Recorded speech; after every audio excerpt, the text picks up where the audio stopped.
Hello everyone, welcome back. We in this video are going to take a look at the last conversation of polar coordinates, and in particular we're going to take a look at area and length in polar coordinates. Before we jump into the conversation of area for polar regions, the first thing we want to take a look at real quick is just remind ourselves about the area of a sector. So a sector of a circle would be a piece of the pie of the circle, and the area of that sector is related to the angle theta. So however far or however large that theta is, obviously the area of that sector is going to grow as theta grows. So what we can typically do to develop the formula for the area of the circle, we can say that, of the sector, we can say that the area of the sector is in proportion to the theta of that sector, just as the area of a full circle is in proportion to the theta of the full circle. Now the area of the sector is what we're looking for, right? And that's going to depend on the the angle of that sector. We know the area of a full circle is pi r squared, and the theta of a full circle is a full rotation of 2 pi. We can see those pi's cancel, and if I multiply the theta to the other side, I end up with 1/2 r squared theta as the area of a sector. The reason we wanted to remind ourselves of the area of a sector is we're going to use that as we develop the idea for area in the polar plane. So I'm going to envision sort of a generic curve here, r equals f of theta. And the way we're going to envision area is we're going to think of the angle theta, let's say, equals A. And then we'll rotate to the angle theta equals B.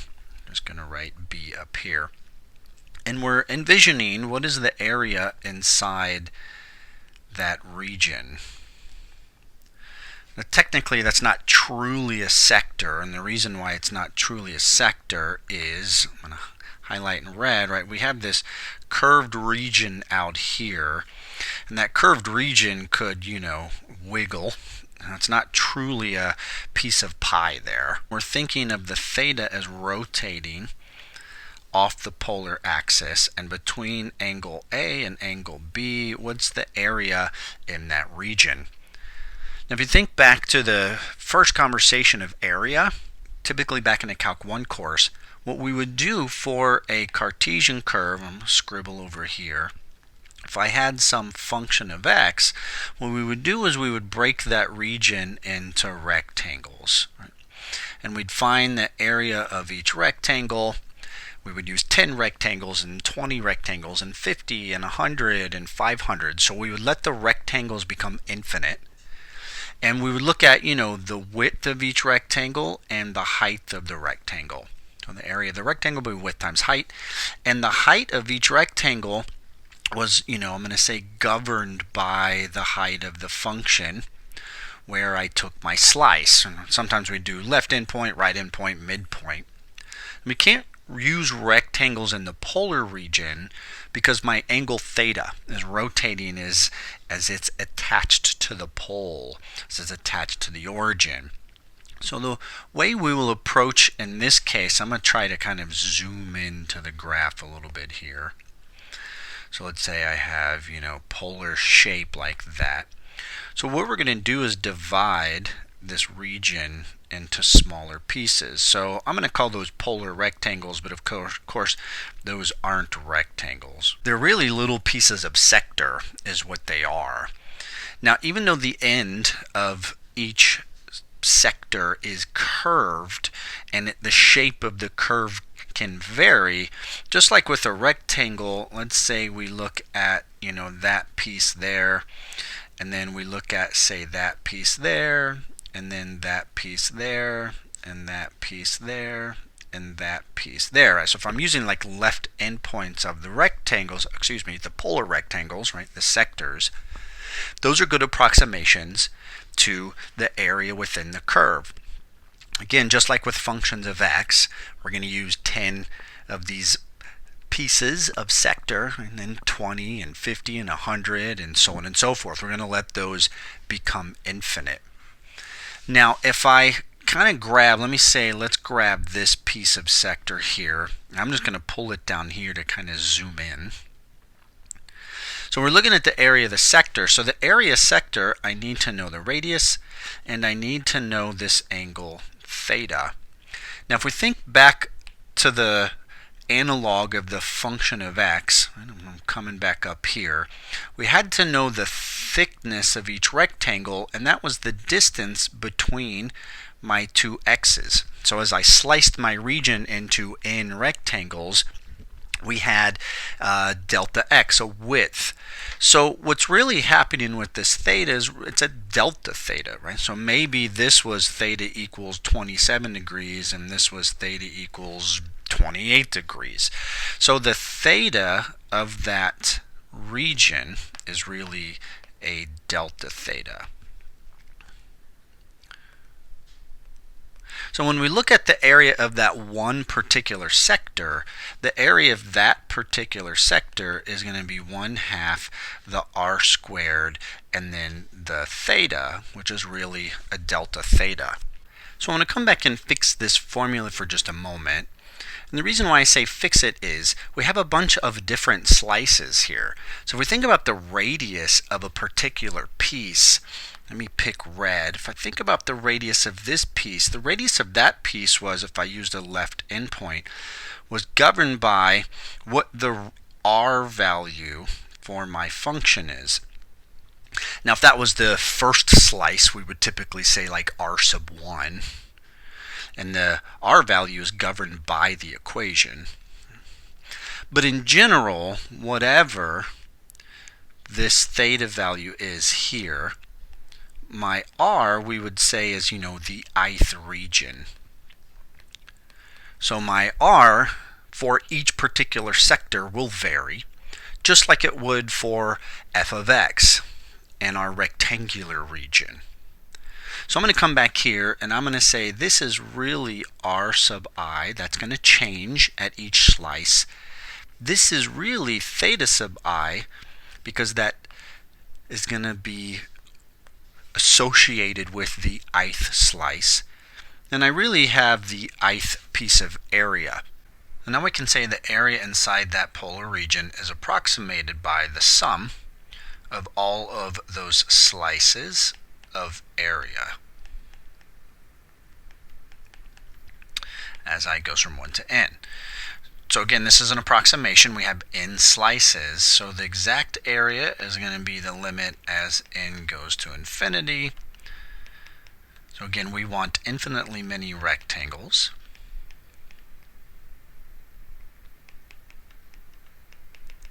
And that is the limit of a Riemann sum. So we always write that as an integral. We have 1/2 our r squared d theta. Once we take the limit, we write that differential as d theta, and we're going from a to b. So again, just visually speaking, we're looking at some polar curve. We're looking as theta rotates from a to b, and we want the area inside that region. So we can write that formula just as we did here, 1/2 r squared d theta. Some textbooks will replace the r with the function of theta to just remind ourselves we're graphing a curve r equals f of theta in the polar plane. Let's look at an example where we're going to apply our formula here. So in the prior video we had graphed the cardioid 1 plus sine of theta, and it looked roughly like something here, like a heart. And just to remind ourselves, let's take out a calculator and graph this real quick.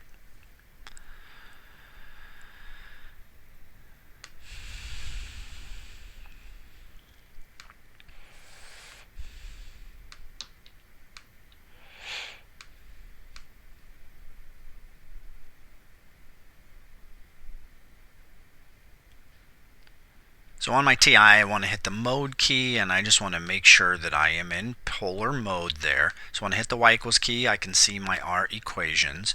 So I'm going to type in r equals 1 plus sine theta, and when I hit graph, there's the cardioid that we have. I want to hit trace and just point out to ourselves, if I hold my right arrow down here, that the curve is traced as theta goes from 0 to 2 pi. So if we want to find the area inside the entire cardioid, our limits of integration are going to be 0 to 2 pi. So the area inside the full cardioid is 0 to 2 pi, and then we're going to have our r squared. We're going to have 1/2 r squared d theta. So there's this setup of our integral. So to go ahead and evaluate this integral, we're going to square.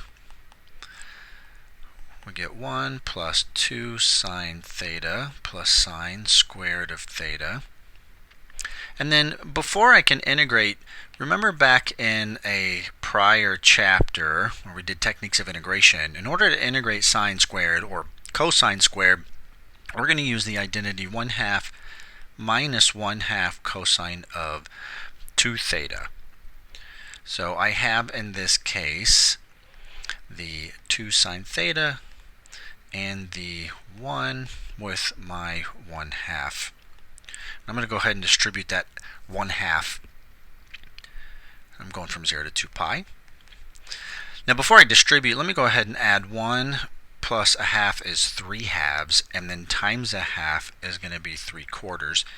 And then the 1/2 times the 2 sine theta is just going to become 1 sine theta. And then the 1/2 times the 1/2 here is going to be minus 1/4 cosine 2 theta. So here's what I'm integrating from 0 to 2 pi. So when I integrate a constant, I get a constant times the variable. When I integrate sine, I get negative cosine. And then I take my quarter out. Integral of cosine 2 theta is going to be 1/2 sine of 2 theta. All of this is going to go from 0 to 2 pi. So when I plug in my upper limit, I'm going to get 3/4 times 2 pi. I'm going to get minus cosine of 2 pi, and then minus 1/8 sine of, and then this is twice 2 pi, so I get 4 pi. And I'm running out of digital paper here, so let me plug in 0. So I'm going to get 3/4 times 0, which is obviously 0. I'm going to get minus cosine of 0, and then minus 1/8 sine of 0. So simplifying this further, 3/4 times 2 pi is 3/2 pi. Cosine of 2 pi is 1. Sine of 4 pi is 0. And then down here I got 0. Cosine of 0 is 1, but I have minus 1, so that becomes plus 1. And then sine of 0 is 0. So in this case, I just get 3/2 pi as the area of the full cardioid. I just want to check my work on my TI real quick. Sometimes I make careless mistakes here. So I'm going to go to Math, and then Function Integrator is number 9. So I'm going to call out Function Integrator. So I'm going to go from 0 to 2 pi. Let me type in my limits of integration there. And then I have 0.5, right, my 1/2, and then I have my 1 plus sine of theta. And then let me close the 1 plus sine theta so I can square it. And then d theta. Let me make sure I plug that in right. That looks good. So when I hit enter, my calculator is giving me the decimal of 3 pi divided by 2, and yes, those match, so I know I did my technique of integration correctly there. Let's take a look at another example. Pretty classic example and fun example in a Calc 2 course would be where we find area between two polar curves. So in this example, let's look at finding the area inside r squared equals cosine 2 theta, but outside r equals 2. I'm not really sure what this region looks like, so let's take out our technology to get a peek at the graph. Now my first equation was r squared equals 8 cosine 2 theta, and obviously I can't graph r squared on here. So I'm going to square root both sides of the equation. I'm going to have positive the root of 8 cosine 2 theta, and I would have negative the root. Now instead of typing out the entire negative root, I'm going to do a little shortcut here, and I'm going to do the negative of the equation that's in R1. So I'm going to hit vars go to y-vars, choose polar, and I'm going to call out equation y1. Now the other graph I'm doing is r equals 2. So let's graph and see what that looks like. So that first graph is called a lemniscate. Technically, it looks like an infinity, and it should connect and go through the pole. My graphing calculator is doing the best that it can to render that visually. And then I have the circle r equals 2 that we graphed there. I tried to do a rough sketch on my digital paper here. So here's my lemniscate and here's my circle. I'm looking for the area that's inside the lemniscate but outside the circle. So I'm looking for this region here where I'm inside the lemniscate and outside the circle. So what we need to do first is find those points of intersection. So I need to find where this curve intersects. I guess technically I need to find all four, but notice there's symmetry, right? The symmetry on the right side and the symmetry on the left side, right? Those are equivalent, and in fact, I'm going to go ahead and split this into 4 equivalent pieces. So I'm going to go from 0 to whatever that theta value is there, and I'll multiply by 4 to get the region of all of that segment that we shaded blue. Now, just like with area between functions in the Cartesian plane, I'm going to do, outer minus inner. So in this case, I'm going to have the area of the outer function, which would be 1/2 and then r. So my outer function here, right, is my lemniscate that we see right here. So I'm going to have 1/2 r squared, and my r squared actually is already 8 cosine of 2 theta. And then I'm going to subtract the integral of 1/2, and then I have the r squared for the inner region. So now we need to find our limits of integration. And to accomplish that, we're going to set the two equations equal to each other. And technically, we would set equation 1 equal to equation 2. But I have the square of the first equation. So I'm just going to set the square of both equations equal to each other. So I'm going to have 8 cosine of 2 theta equals 2 squared, which is 4. So I'm going to go ahead and divide by 8 and get 1/2. Now I'm looking really for the first place, right? I'm looking up here. When's the first place that those two curves are going to intersect? So let's see, cosine is 1/2 at pi over 3. And then, technically 5 pi over 3 and so on and so forth. But I just want the first one. So theta would have to be pi over 6. And I want to check this on my calculator. So on my calculator, I'm going to hit trace. I'm going to do pi over 6. And we can see there is that first limit of integration, that first intersection point. So our limits of integration are going to be 0 to pi over 6, and then I need to fix this because I'm doing 4 times all of that. Alright, so let's go ahead then and crunch out this integral. So I have 1/2 times 8 is 4 cosine 2 theta, and then minus, so see I got 2 squared, which is 4. Half of 4 is 2, and then the 2, and I'm leaving the 4 off again. I don't know why I keep doing that. I got the 4 out here. So I have the 2 squared is 4, half of that is 2. I'm going to have 4 times a half is 2 times 4 is 8, sine of 2 theta, and then minus 8 times theta, and that's all from 0 to pi over 6. So I'm going to get 8 sine of, so let's see, 2 times pi over 6 is going to give me pi over 3, and I'm going to get 8 times pi over 6. And then when I plug 0 in, sine of 0 is 0, 8 times 0 is 0. So sine of pi over 3 is square root of 3 over 2, and then I'm going to get 4 pi over 3 there. So I get 4 root 3 minus 4 pi over 3. Now I want to go ahead and plug in my calculator and let's check our result. I scrolled back up here to the top real quick because I don't want to have to type all of that in the calculator. I already have it in my graphing screen.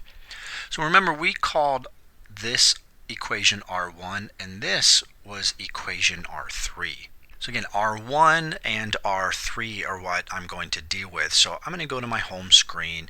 I'm going to do Math 9, and that's my function integrator. And I'm going from 0 to pi over 6. And then we had R1 squared times R2 squared. And let me go ahead. You know what? All right, here's what I'm going to do. I'm going to go ahead and factor out the 1/2. Let me insert, second, delete, and insert the 0.5.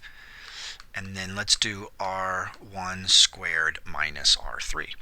So I'm going to hit the vars key, Y vars, and hit polar. I have R1 and I square that, and then I'm going to subtract vars, Y vars, polar, and then I have R3 squared. And then those are all thetas. So I'm going to put my theta value there. And this should give me what we received on our result, which was 4 root 3. So I'm going to check 4 square root of 3. And then it was minus 4 pi over 3. Now those don't match, and I'm realizing I have a typo in my calculator. Remember, we were supposed to multiply our integral by 4. So I'm going to do second enter, and then second enter, call up that integral. Let me just go ahead and hit enter again, and then I'm going to multiply by 4, and we should match, and we do. I want to take the conversation of intersection points a little bit deeper, because with polar curves we can sometimes miss some intersection points, and I want to discuss why. So in this first example, I want to look at the circle r equals 3 sine theta, and the cardioid that we had graphed in the prior video, 1 plus sine theta. If I graph those two, we can see the blue circle is 3 sine theta, and we can see the cardioid 1 plus sine theta. Now looking at the graph, we can see that we're going to have 1, 2, and 3 points of intersection. So let's see what happens if we solve those equations to find those points of intersection. Just like we did in our prior example, to find the points of intersection, we're going to set the two curves equal to each other. So I'm going to have 3 sine theta equal to 1 plus sine theta. So to solve this equation, I'll subtract the theta over to the other side. So I'll get 2 sine theta equals 1. Then I'll divide both sides by 2 and get sine theta equals 1/2. So I'm asking what values of theta give me sine of a value of 1/2. And if you look at a unit circle, you would see that theta equals pi over 6, and 5 pi over 6 would satisfy that equation. Looking back at the graph, we can see the two intersection points that we just found. And let's go ahead and trace and see, right, kind of double check that that's what we found. So there's pi over 6. And then I'm going to do 5 pi over 6, and we should see that other intersection point. So what's happening is we're missing this third intersection point at the origin. The reason why, in this particular case, we're missing that is for the 2 points that we found, we could think of those as collision points. So both of those graphs are hitting that same ordered pair at the same time for the same value of theta. But what's happening at the origin is they're not hitting the origin for the same value of theta. So we want to be a little careful in any of these problems here when we're finding, areas between curves. We're looking for intersection points. We definitely want to go ahead and find the intersection points analytically, and then we want to take a look at the graphs, kind of check our work, and make sure we're not missing any intersection point. Now you can see in this case where they intersect is in the pole. So that's where the radius is 0. So whatever point is at the pole, the r is 0. So if we take our first equation, we set that to be r equals 3 sine theta. Right? We set that equal to 0. And divide both sides by 3. Right? We're basically solving when does sine theta equal 0, and that's when theta is 0, pi, 2 pi, so on and so forth. Then if I look at the other equation, 1 plus sine theta set that R value equal to 0, we can see we're going to get sine equaling -1, and that's when theta is pi, well, that's not pi over 2, sorry, 3 pi over 2. So coming back to my calculator, if I type in theta equals 0, we can see that for the circle, right, we are on the origin. Right now I'm graphing on the circle, right? If we see up here, we're looking at R1. If I hit my up arrow, I jumped to R2. Okay. So if I'm on R2 and I trace to theta equals 0, you can see we're not at the pole. So when theta equals 0, we're at two different points, and that's why we're not finding those points of intersection for these two particular curves together.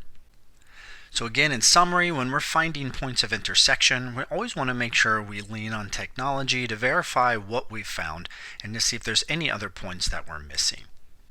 The last conversation we want to take a look at in this section is arc length in the polar plane. Now remember, in the end of the last video, we had discussed finding derivatives in the polar plane. And how we had found derivatives in the polar plane is if we had a curve r equals f of theta, what we did was we converted. And we converted to x equals r cosine theta. And then we converted to y equals r sine theta. And we took the derivative, sine theta, and then we took a derivative in regards to the parameter. So what we had done is found dy dx by doing dy d theta over dx d theta. So again, conceptually, we converted the polar form into a set of parametric equations where theta was the parameter, and then we used the parametric version of the derivative. So we're going to do the same thing here initially to develop the formula for length in the polar plane. So what we're going to do is take the equations x equals r cosine theta, y equals sine theta, and let's remember that in parametric form, the integral for arc length was dx dt squared plus dy dt squared, right? And I'm writing thetas because we have converted to have theta be our parameter. So I don't really want to have to do the conversion here because this actually gets really nasty and messy. So what we're going to do for the next couple minutes is we're going to do the conversion. Let's work out the expression under the radical, and we're going to end up with actually a nice clean form for the derivative, for the length in regards to the polar variable. We won't really have to do the conversion. We're going to do the conversion up front and develop the formula that would give us a little more of a shortcut. So looking at our parametric equations that we wrote up here, let's go ahead and find the dx d theta that we need in our formula here. So if I take the derivative of the x equation, that's a product rule. So I'm going to do derivative of the first times the second plus first times the derivative of the second. Derivative of cosine is negative sine theta. I'm going to go ahead and square that expression. So I need, again, in the blue highlighting, dx d theta squared. So I'm going to go ahead and come back and square that expression. So I'm going to get dr d theta times cosine theta all squared. And I'm going to go ahead and square both of those individually. Then I multiply the two and double. So I'm going to have minus, and then I'm going to have twice r dr d theta sine theta cosine theta. So again, I'm taking these two expressions, multiplying and doubling. Right, when I square a binomial, it's kind of a shortcut, a squared plus 2ab plus b squared. So then when I square the last term, I'm going to get r squared sine squared theta. Now, this is dx d theta squared. I want to remind myself of that. All right, now let's go ahead and find dy d theta. Now again, remember, I'm going to scribble over here in blue for a moment so I don't have to scroll back up. Right, y is r sine theta. So we're going to find dy d theta. So dy d theta, and I'm going to have derivative of the first times the second plus first times derivative of the second. And then I'm going to go ahead and square this as well. So I'm just going to jump down to my next line. And remember, I'm going to square this expression. So I'm going to square the first.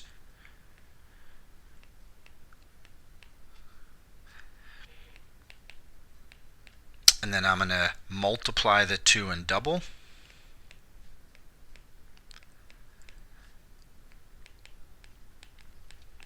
And then I'm going to square the last. All right, so what I'm doing now, let me highlight again in yellow. I am taking, and I want to point out, let me come back up here real quick. So I'm going to erase the blue there. And what I'm looking at is, what is this expression? So I'm going to take my two derivatives that I squared and add them together. So I'm going to take my two derivatives that I squared and add them together. So I'm looking at this expression here and this expression here that I'm adding the derivatives together. And notice these middle terms to our dr d theta, sine theta, cosine theta are going to cancel out, right, because of that subtraction sign. And then I'm going to have, let me highlight in blue, I'm going to have dr d theta squared times cosine squared, dr d theta squared times sine squared. I'm adding those together. So I'm going to factor out the dr d theta squared, and I'm going to have cosine squared plus sine squared. And obviously that's 1, so I'm going to get dr d theta squared out of that expression. And then over here, I'm going to highlight in blue again. I have r squared sine squared and r squared cosine squared. So I'm going to factor out the r squared, and I'm going to get cosine squared plus sine squared. And again, that is 1. So I get r squared. Now, what I just did, right, is in yellow here, I took dx d theta, squared it, took dy d theta, squared it, added those together, and this is the final result that I end up with. So when I look at my arc length formula, instead of writing dx d theta squared plus dy d theta squared and having to do the conversion, we have an actually cleaner form. This is going to be a little quicker for my calculation. So when we did derivatives, it was advantageous to convert to parametric, then use the parametric formula. Conceptually, we're doing the same thing here, but instead of actually going through the work of the conversion and crunching dx d theta squared plus dy d theta squared, we're doing this up front with any generic function r. And what we're ending up with is a really, really clean version of the arc length formula. So when we find the length of any curve in the polar plane, we're going to use this version of our formula. So let's take a look at an example where we apply that arc length formula. So for this problem, let's consider the curve r equals sine of 2 theta. And you may or may not remember in the last video we had graphed that curve. We graphed like sine 2 theta, sine 3 theta, cosine 3 theta, cosine 4 theta, and we saw the rows or petals of a flower. And just bringing my calculator back up and graphing this equation, we see that 4 petaled rows. And remember, when we did this in the last video, if we graph sine of n theta, if n is even, we had double, right, 2 n leaves, and if n was odd, we had just that number of leaves. Sine of 5 theta would give me 5 leaves. So this problem is asking us to find the length of just one petal, the length around one petal. When we look at that graph, we can see that the petals pass through the pole. So to find the thetas that produce just one petal, I'm going to set r equal to 0 and find the thetas that correspond to my graph passing through the pole. Setting r equal to 0, we know that the sine of 0 and pi and 2 pi and so on and so forth are the values that give sine equal to 0. So for 2 theta, right, then we have theta equals 0, pi over 2, pi, so on and so forth. So it should be the case that between 0 and pi over 2, we produce one of those petals. Coming back to my calculator and tracing at 0, then I'm just going to hit my right arrow, and I'm going to see that at pi over 2, I come back to the pole. So there's pi over 2 for me, and I'm hitting back at the pole. So my limits of integration are going to be from 0 to pi over 2, and I'm going to plug into the formula that we just developed, dr d theta squared plus r squared d theta. So for our particular equation, our four-petaled flower, four-petaled rose, dr d theta, so if I again highlight in yellow, right, dr d theta is the derivative of r with respect to theta. So that's just going to be cosine of 2 theta times 2. So in my integral, I have to square that derivative. So that's going to give me 4 cosine squared of 2 theta plus, and then I square the r. So the original equation, sine of 2 theta, will get squared. We can go from 0 to pi over 2. Now when we look at this integral, it would be wonderful if I had cosine squared plus sine squared, and I don't have that in this case. I have 4 cosine squared plus sine squared, so that 4 gets in the way, and there's really nothing else I could do to simplify this radical. Now this integral would get really nasty. So typically problems of this nature in a calculus book, they'll say set up the integral and then approximate the integral. So you might use technology to approximate the integral, or you could even use like the trapezoidal rule or some other techniques of approximating integrals. Let's just go ahead and take out our calculator and evaluate that integral. So back to my calculator, and again I'm going to do math 9 and call up the integral. I'm going to go from 0 to pi over 2. And then I'm going to have the square root of, and my 4 cosine squared 2 theta, so 4. And remember in my calculator, what I have to do is put parentheses around the cosine in order to square it. Kind of interesting that I have to do that, right? And then have plus, and that is cosine of 2 theta squared. Let me second delete and insert a 2 there. And then I have plus, and I'm going to put in parentheses my sine of 2 theta. And then close the sign and square it. So there's 4 cosine squared 2 theta plus sine squared of 2 theta, and then d theta. Hitting enter, we get a length of approximately 2.42. So again, rounding to 2 decimal places, we get about 2.42, and we were not told what units this length was: feet, meters, inches, miles, and approximately 2.42 using our technology. I'm going to take a look at one last problem here, an application of area between polar curves. This video is getting a little long, so I'm going to make this our last one. So this problem says that when we're recording live performances, sound engineers often use a microphone with a cardioid pickup pattern because it suppresses noise from the audience. Suppose the microphone is placed 4 meters from the front of the stage, as shown in the figure, and the boundary of the optimal pickup region is given by the cardioid r equals 8 plus 8 sine theta, where r is measured in meters and the microphone is at the pole. The musicians want to know the area they will have on stage within the optimal pickup range of the microphone. So what I'm going to do is come down here and just kind of re-sketch our graph for a moment. And even though we have a visualization there, I want to do a little more scribbling. So we're told that the pole is where the microphone is, right? And 4 meters away is the front of the stage, right? So we have the stage looking something like this. So if we're going to find the area of this region here and this region together, what I need is the angle alpha where the front of the stage intersects that cardioid. Now the equation of the front of the stage in Cartesian form is y equals 4, right? It is 4 meters from the microphone. Now for simplicity here, I'm going to find this angle alpha, and I'm going to integrate from alpha to pi over 2, and then I'll just double that integral. When we're finding area between curves, right, we always take like the outer curve, which in this case is the cardioid, and then we take the inner curve, which in this case is y equals 4. So in just kind of a conversational manner, I'm going to say the area is going to be twice. We're going to have the integral from alpha to pi over 2. And we're going to have 1/2, and I'm just going to scribble the cardioid squared. And then we're going to have minus the integral of alpha to pi over 2 of 1/2. I'm going to say, front of the stage.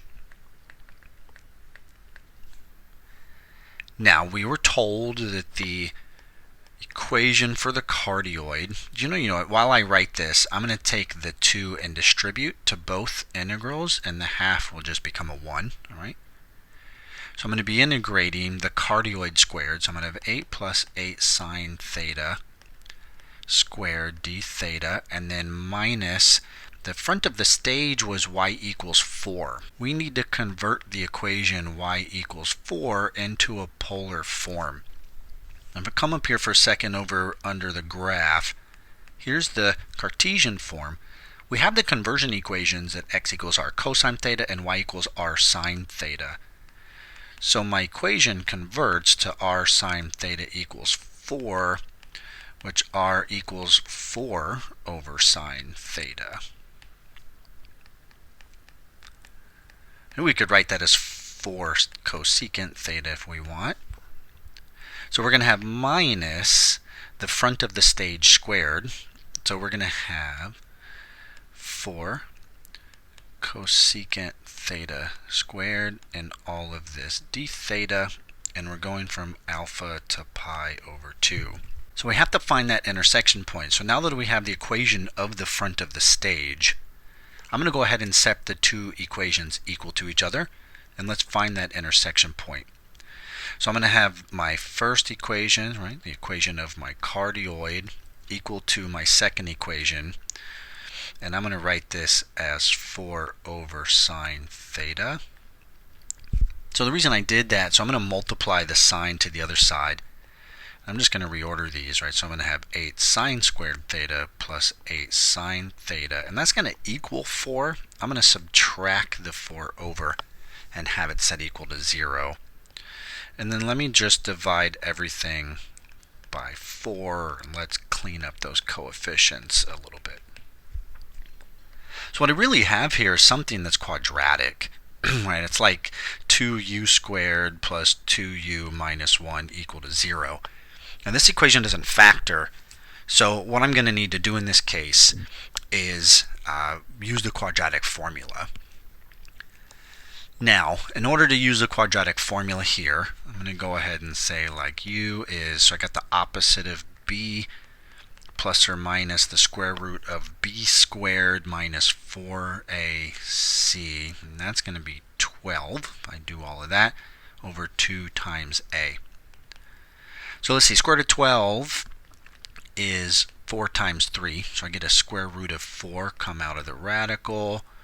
And then I can reduce that to -1 plus or minus root 3 all over 2. So that was my u, right? That's really my sine of theta equals that, right? My quadratic equation is in terms of sine. So really have sine theta equals, and I'm going to split this up. I got -1 plus root 3 over 2, and then I got sine theta equals -1 minus root 3 over 2. Now if I take out my calculator for just a moment, this expression here is about 0.667, I think, is what I'm getting on my calculator there. And then this expression, this number here is like -1.66. So the sign can never be bigger than 1 or -1. So I'm going to actually toss that expression out. And so my angle is really the inverse sine of the -1 plus root 3 over 2. Remember, we were calling that alpha. So I'm going to come back and just fix that. And that was alpha, was our angle measure where those two intersect. If I come back up to my problem real quick, here was my integral that we're evaluating, And we just found the alpha there. So if we begin to simplify this integral, let's see, what are we going to get? We're going to 64 plus. So square the first, multiply the 2 and double. So that's going to be 128 sine theta. And then square the last. And then minus, I'm going to get 16 cosecant squared theta d theta. And we're going from alpha to pi over 2. So we actually could do all of these antiderivatives relatively simply. We can integrate, 64. We know the integral of sine. To integrate sine squared, we would replace that as 1/2 minus 1/2 cosine 2 theta. And see, the derivative of tangent is secant squared. The derivative of cotangent is negative cosecant squared. So the integral of negative cosecant squared is going to be cotangent. These are actually very straightforward antiderivatives here. Now, just to save some time from our video here, I don't want to do those antiderivatives. Let's just plug into some technology and see what our numerical value would be. So I know we've discussed in prior videos how to check integrals using our TI calculator. You probably know about some other web-based technologies. I just wanted to show you two of my favorite. So I went to wolframalpha.com and I typed in my integral here, integral, I said integrate, and then I typed out the whole integrand. Again, and notice just like in our TI, we have to do like sine of x quantity squared. So I typed from, my lower limit to my upper limit and then hit enter. And one thing I really like about Wolfram Alpha is it interprets my input. So it shows me here the definite integral that I typed in, so I can see if I had any notational errors. So in this case, we find out the area of the stage will be around 204 meters. And we could also go to my other favorite website, symbollab.com. Symbollab.com is nice because it has kind of a tool palette, and we could just enter our problem, hit the integral, type everything out. All right, that's really everything we wanted to discuss here about polar curves. In the prior two videos, we've discussed graphing polar curves, converting between polar and Cartesian, taking derivatives of polar curves, area in the polar plane, and arc length in the polar plane. In the next video, we're going to take a look at the conic sections, hyperbolas, parabolas, ellipses. We're going to also talk about how to graph those curves in parametric and polar form. Look forward to seeing you in the next video.